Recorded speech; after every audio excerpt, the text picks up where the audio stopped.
मेरे झोपड़ी का भागाज खुल जाएंगे राम आएंगे। मेरे झोपड़ी का भागाज खुल जाएंगे राम आएंगे। मेरे झोपड़ी का भागाज खुल जाएंगे राम आएंगे।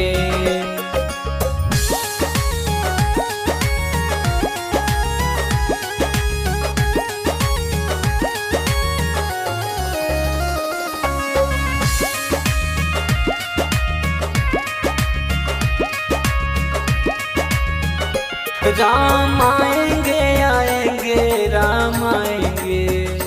राम आएंगे आएंगे राम आएंगे। हो राम आएंगे आएंगे राम आएंगे। राम आएंगे आएंगे राम आएंगे। ओ मेरे झोपड़ी का भागाज खुल जाएंगे राम आएंगे।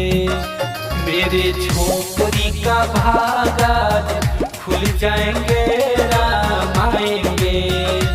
मेरे झोपड़ी का भागाज खुल जाएंगे राम आएंगे।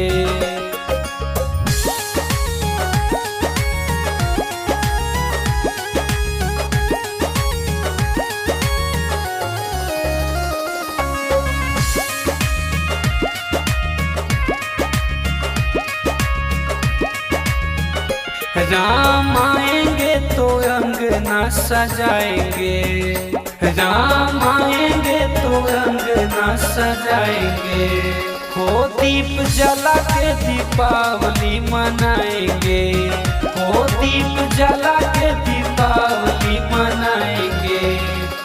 मेरे जन्म के सारे पाप मिट जाएंगे राम आएंगे। मेरे झोपड़ी के भागाज खुल जाएंगे राम आएंगे। मेरे झोपड़ी के भागाज खुल जाएंगे राम आएंगे।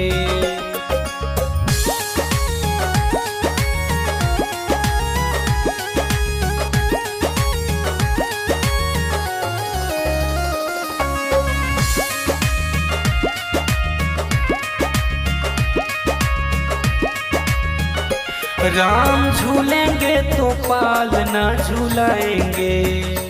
राम झूलेंगे तो पालना झूलाएंगे।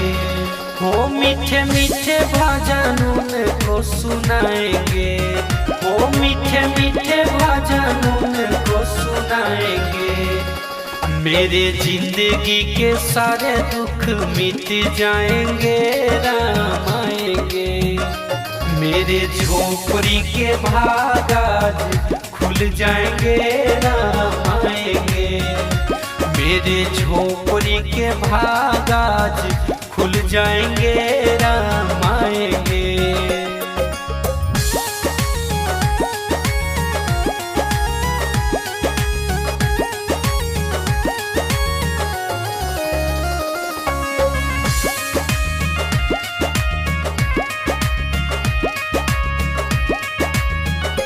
मेरा जन्म सफल हो जाएगा। मेरा जन्म सफल हो जाएगा।